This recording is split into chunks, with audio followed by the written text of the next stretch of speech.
مفتی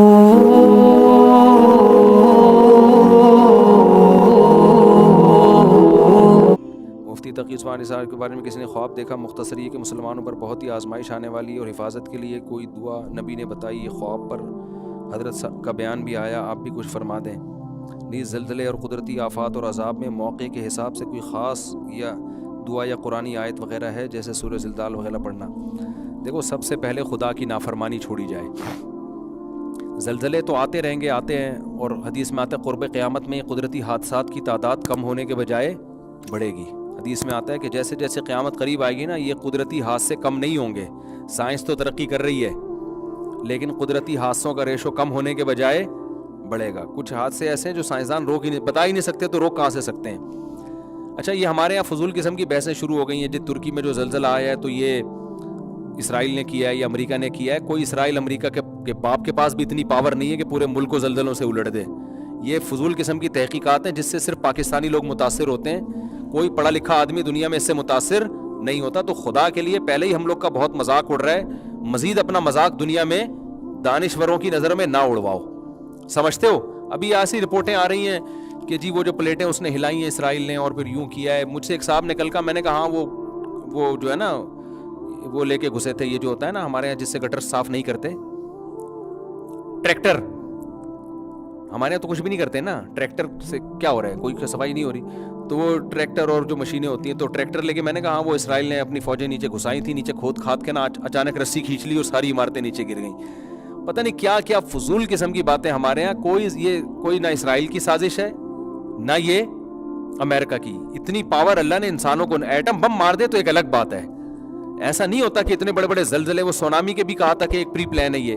تو تحقیقات تو آپ کو سب کچھ مل جائیں گی، لیکن تحقیقات کے اہل بتاتے ہیں. جو زلزلے کے ماہرین ہیں ان سے پوچھیں کہ کیا ایسا قدرتی مصنوعی طور پر ممکن ہے؟ وہ کہے گا ایسا ممکن نہیں ہے مصنوعی طور پر اتنا بڑا زلزلہ لانا.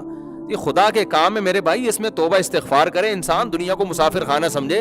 اسرائیل پہ جو ڈالنے کی چیزیں وہ ڈالیں آپ، امریکہ پہ جو چیزیں ڈالنے کی ہیں وہ ڈالیں. ہر چیز امریکہ کے کھاتے میں مت ڈالو آپ، مذاق بنتا ہے. دنیا ہمارا مذاق اڑاتی ہے، یہ ترقی کریں گے، ان کو یہ دیکھو، ان کی باتیں دیکھو کیسی ہیں. تو وبا بھی آئی نا، کورونا، یہ قدرت کی طرف سے ایک بیماری تھی، پوری دنیا کو لپیٹا اس نے. اللہ اپنی طاقت بتا رہا ہے کہ میں اتنا پاورفل ہوں، اور ہم کبھی اسرائیل کے کھاتے میں ڈالتے ہیں اس کو، کبھی امریکہ کے کھاتے میں ڈال رہے ہوتے ہیں. تو یہ اللہ کی طاقت ہے. زلزلے بھی آتے ہیں، سمندری طوفان بھی آتے ہیں، اور وبائیں بھی آتی ہیں، اور یہ آتی رہیں گی. اور ان میں قدرت ہمیں بتا رہی ہے کہ دنیا مسافر خانہ ہے. یہاں جو تم کامیابی کی باتیں کر رہے ہو نا، تمہاری ساری محنتیں 2 منٹ میں اللہ ڈھیر کر دے گا. اس لیے اصل کامیاب وہ ہے جو خدا کو راضی رکھے. پھر وہ زلزلے میں ہلاک بھی ہو جائے تو کامیاب ہے، بچ جائے تو بھی کامیاب ہے. سمجھتے ہو کہ نہیں سمجھتے ہو؟ تو کرنے کا کام ہے گناہوں سے توبہ، پھر دعاؤں کو بھی اہتمام کرنا چاہیے. جو پہلا کام ہے وہ کیا ہے؟ گناہوں سے توبہ. دیکھو قوم عاد اور قوم ثمود پہ عذاب آیا، اس لیے نہیں آیا کہ وہ کوئی وظیفہ نہیں پڑھتے تھے، ان سے آیت کریمہ چھوڑ گئی تھی. قوم عاد پہ جو عذاب آیا اور قوم ثمود پہ کیوں آیا؟ ناپ تول میں کمی کر رہے تھے وہ، اس لیے عذاب آیا نا قوم ثمود پہ. کرپشن بہت زیادہ ہو گئی تھی، اللہ نے قوم کو تباہ کر دیا. اب اگر ہم ان سے کہیں کہ کرپشن مت چھوڑو اور یہ لا الہ الا انت سبحانک انی کنت من الظالمین وظیفہ صبح شام پڑھا کرو، تو غلط ہوگا نا. یہ پیغمبر نے جا کے ان کو سمجھایا تم جو کرپشن کر رہے ہو نا یہ پہلے چھوڑو، پھر وظیفے پڑھو، پھر دعائیں بھی مانگو. پہلے کیا کرنا پڑے گا؟ کرپشن کو چھوڑنا پڑے گا. لوط علیہ السلام کی قوم پہ عذاب کیوں آیا تھا؟ ہومو سیکسولیٹی تھی، نکاح نہیں ہو رہا اور مرد مردوں سے بدکاریاں کر رہے ہیں. تو لوط علیہ السلام نے کیا ان کو یہ بتایا کہ عذاب سے بچنے کا طریقہ یہ کہ فلاں سورت اتنی دفعہ پڑھ لیا کرو؟ اگر وہ پڑھ لیتے بچ جاتے عذاب سے. لوط علیہ السلام نے کہا اس برائی کو چھوڑو، اللہ نے تمہارے لیے عورت کو پیدا کیا، اس سے شادی کرو، وہ حلال ہے، حرام سے بچو. قوم کے سمجھ میں بات نہیں آئی. تو بعض دفعہ قدرتی آفت اس لیے آتی ہے کہ دنیا میں گناہ پھیل رہے ہوتے ہیں. اور یاد رکھو غیر مسلموں میں جب گناہ پھیلتے ہیں ان پہ عذاب نہیں آتا، عذاب مسلمانوں پہ آتا ہے، کیونکہ یہ اللہ کو مانتے ہیں.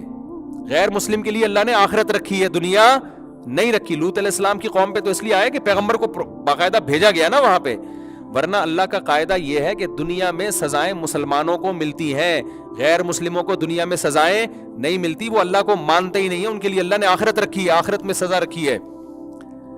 تو اب میں نہیں کہہ رہا کہ ترکی میں جو زلزلہ آیا کوئی وہاں کوئی گناہ ان پہ ہو رہا تھا، اگر کوئی گناہ وہاں ہو رہا تھا تو وہ ہمارے ہاں اس سے زیادہ ہی ہو رہا ہے. لوگ بعض یہ بھی باتیں کر رہے ہیں اصل میں وہ شام میں بے حیائی بہت ہے, ترکی میں ان علاقوں میں بے حیائی بہت ہے. مجھے تو یہ باتیں کہتے ہوئے ڈر لگتا ہے. یہ ایسے ہے جیسے آپ کسی قوم پر ایک مصیبت آئی ہو اور آپ اس کا مذاق اڑا رہے ہو. یہ بات وہ کرے نا جو خود پاک دامن اور بالکل نیٹ کلین دودھ کے دھلے ہوئے لوگ ہوں, ان کے منہ پہ اچھی لگتی ہے یہ باتیں. ہم جیسے لوگ جو ان سے, ترکی میں وہ کرپشن نہیں ہے جو ہمارے یہاں ہے, بے حیائی تو ہمارے یہاں بھی بہت ہے. تو کبھی بھی کسی قوم پہ عذاب آئے تو اس وقت یہ نہ کہا کرو کہ گناہوں کے عذاب ہے ان کے اوپر. دیکھو قوم عاد اور قوم سمود کے بارے میں تو اللہ نے بتا دیا کہ عذاب تھا نا, وہاں تو ہم کہنے میں ہمیں کیا پتا ان پر جو عذاب آیا ہے وہ عذاب کے طور پر آیا یا ان کی, یا ہمیں عبرت کے طور, بعض چیزیں عبرت کے طور پہ ہوتی ہیں, عذاب کے طور پہ نہیں ہوتی ہیں, سنبھالنے کے لیے ہوتی ہیں کہ سنبھل جاؤ, سدھر جاؤ. تو نیک لوگوں پہ بھی مصیبتیں آتی ہیں. حضرت عمر کے دور میں قحط پڑا تھا. حضرت عمر کے دور جیسا دور یہ کائنات کبھی بھی نہیں دیکھے گی, لیکن پھر بھی قحط پڑا ہے وہاں پہ. تو کیا ان کو یہ کہہ سکتے ہو کہ گناہ ہو رہے ہیں اس لیے عذاب آیا ہے؟ وہ حضرت عمر کے دور میں کہاں سے گناہ ہونا شروع ہو گئے؟ تو اللہ کی طرف سے جو آفتیں آتی ہیں کبھی وہ عذاب بن کے آتی ہیں, کبھی وہ عبرت بن کے آتی ہیں لوگوں کو متوجہ کرنے کے لیے. تو ترکی میں جو زلزلہ آیا ہے یہ ان کے لیے بھی آزمائش ہے اور ہمارے لیے ان سے بڑی آزمائش ہے. ان کے لیے تو یہ آزمائش ہے کہ وہ دنیا کو مسافر خانہ سمجھیں, وہ یہ یقین کریں کہ اصل طاقت کس کے پاس ہے. ہم کتنی بھی ترقی کریں گے اللہ سے نہیں بچ سکتے. تو کامیاب وہ ہے جو اللہ کو راضی کرے. ان کے لیے یہ آزمائش, ہمارے لیے ڈبل آزمائش. ایک یہ کہ یہ مصیبت ہم پہ بھی آ سکتی ہے, دوسری یہ کہ اس مصیبت میں ہم ان کے لیے کیا کر رہے ہیں. دیکھیں ایک آدمی ایکسیڈنٹ سے زمین پہ گرتا ہے, اس کے لیے تم آزمائش آ گئی. ہماری آزمائش ہے کہ ہم اس کی مدد کتنی کر رہے ہیں. روڈ پہ چھوڑ دیتے ہیں اس کو یا اس کے ہاسپٹل پہنچانے کا انتظام کرتے ہیں. تو اب یہ ہمارے لیے بڑی آزمائش ہے. ان کے ساتھ جو ہونا تھا ہو گیا, جو شہید ہوئے اللہ ان کی مغفرت کرے, جو بچ گئے اللہ ان کو شفا دے. ہمارے لیے بڑی آزمائش ہے کہ ہم ان کی کیا مدد کرتے ہیں. میرا جیسے یہ ترکی میں ہوا, میرا فوراً ارادہ ہوا ترکی جانے کا, لیکن ویزے کے مسائل ابھی کھڑے ہوئے. میرا یورپ کا ویزا ایکسپائر ہو گیا, وہ نہ ہوا تو فوراً چلا جاتا. تو میں بھی کوشش کر رہا ہوں ترکی جانے کی. انشاءاللہ جو ہم سے مدد ہو سکی ہم کریں گے. جو ہمارے جتنے بھی بڑے بڑے تاجر ہیں یہاں پہ, ان کی ذمہ داری ہے کہ اپنی تجوریوں کے منہ کھولیں وہ, اور ترک اور شام کے مسلمانوں کی وہ مدد کریں. سیلاب آیا, ان کے لیے کم آزمائش, ہمارے لیے بڑی آزمائش کہ ہم اس سیلاب میں اللہ ہم سے پوچھے گا کہ میری طرف سے تو قدرتی آفتیں آتی ہیں.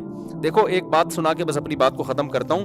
نبی صلی اللہ علیہ وسلم نے عرب میں جب مالداروں کو کہا کہ ان غریبوں کو کھانا کھلاؤ, یہ بھوک سے مر رہے ہیں, تو انہوں نے اعتراض کیا کہ اگر اللہ کو ان غریبوں کا اتنا ہی خیال ہے تو اللہ خود کیوں نہیں کھلا دیتا, ہمیں کیوں کہتا کہ کھلاؤ. سورہ یاسین میں یہ آیتیں ہیں, انطعم من لو یشاء اللہ اطعما, ہم ان کو کھلائیں کہ اللہ چاہتا خود ہی کھلا دیتا نا. میں سمجھا پا رہا ہوں اپنی بات. جب نبی نے مکہ میں کہا نا کہ یہ مشرکین عرب سے کہ تم مالدار لوگ ہو, تمہارے ہاں ایسے قحط زدہ لوگ ہیں جو بھوک سے مر رہے ہیں, تو تم ان کو کھلاتے کیوں نہیں ہو؟ تو وہ کہتے تھے یہ حکم کون دے رہا ہے؟ کہ نبی کہتے تھے اللہ کا حکم ہے. تو وہ کہتے تھے اللہ خود کیوں نہیں کھلا دیتا؟ جب اپنی مخلوق کا اللہ کو اتنا خیال ہے تو خود کیوں نہیں کھلا دیتا؟ تو قرآن نے اس بےہودہ اعتراض کا جواب نہیں دیا, کیونکہ جو بالکل بےہودہ باتیں ہوتی ہیں ان کا جواب نہیں دیا جاتا. اللہ نے کہا تم کھلی گمراہی میں پڑے ہوئے ہو. تو آج بھی بہت سے لوگ یہ کہتے ہیں جب ان سے کہا جائے یہ زلزلہ آیا ہے مدد کرو, سیلاب آیا مدد کرو, تو ذہن میں آتا ہے کہ پھر اللہ نے سیلاب بھیجے کیوں ہیں, اللہ نے زلزلہ بھیجا کیوں ہے؟ بھائی وہ خدا ہے, اس کی حکمتیں ہم اس سے نہیں پوچھ سکتے, اس کے قدرت کے قوانین ہیں, اس کو تکوینیات کہتے ہیں. اس کائنات میں سب کچھ ہوگا. ہم نے یہ نہیں دیکھنا کہ اللہ کا کیا کام ہے, ہم نے یہ دیکھنا ہے کہ جو بھی ہوگا ہماری ذمہ داری کیا ہے. اللہ نے کہا میں زلزلے بھی لاؤں گا, سیلاب بھی لاؤں گا. تم نے یہ تبصرے نہیں کرنے کہ اللہ کیوں لے کر آیا, تم نے یہ تبصرہ کرنا ہے تمہاری آزمائش ہے کہ تمہارا کیا حق بنتا ہے. اگر تمہارا پڑوسی بھوکا ہے, بھوکا اللہ نے رکھا ہے, لیکن فرمایا اگر وہ بھوکا سو گیا تو تمہیں نہیں چھوڑوں گا میں. سمجھ میں آ رہی ہے بات؟ بہت مشکل ہے یار. دیکھو حدیث میں آتا ہے ایک عورت نے بلی کو باندھ دیا, نہ کھلاتی تھی نہ پلاتی تھی, بلی بھوک سے مر گئی. اللہ قیامت میں اس عورت کو جہنم میں ڈالے گا, اس کی نیکیاں برباد کر دے گا. سوال پیدا ہوتا ہے نا کہ اللہ تجھے اتنا ہی ترس آ رہا ہے بلی پہ, تو کھلا دیتا. اللہ تو کھلا سکتا ہے نا. تو اللہ کیا جواب دے گا؟ بھائی میں نے اس کائنات کو ایک نظام کے تحت چلایا ہے, اس کی حکمتیں اللہ ہی جانتا ہے. اللہ لوگوں کو آزماتا ہے. کوئی جانور بھی بھوکا مر رہا ہے, کتا بھی اگر پیاسا ہے اور آپ کے پاس پانی ہے نہیں پلا رہے, تو اس کے بارے میں بھی سوال اللہ سے نہیں ہوگا, سوال کس سے ہوگا؟ آپ سے. ہم ایگزامینیشن ہال میں ہیں, اللہ ایگزامینیشن ہال میں نہیں ہے. تو حدیث میں آتا ہے پڑوسی بھوکا سوئے تم پیٹ بھر کے کھاؤ تو تم مومن نہیں ہو. اب سوال پیدا ہوتا ہے اللہ تو بھوکا, تجھے اتنا خیال ہے اس بھوکے کا تو خود ہی کھلا دے نا. اللہ کہے گا پھر آزمائش کس بات کی ہے؟ نہیں آ رہی بات سمجھ میں تو جیسے چل رہے ہو نا چلتے رہو میرے بھائی, ہم تو تھک گئے ہیں بول بول کے. ترکی میں جو زلزلہ آیا ہے میرے بھائی, ہمارے تاجروں کی اخلاقی دینی ذمہ داری ہے کہ ہم وہاں رقمیں بھیجیں اور ان لوگوں کی مدد کریں جس حد تک ہمارے لیے یہ ملکوں کی سرحدوں کو ختم کر دیں ہم.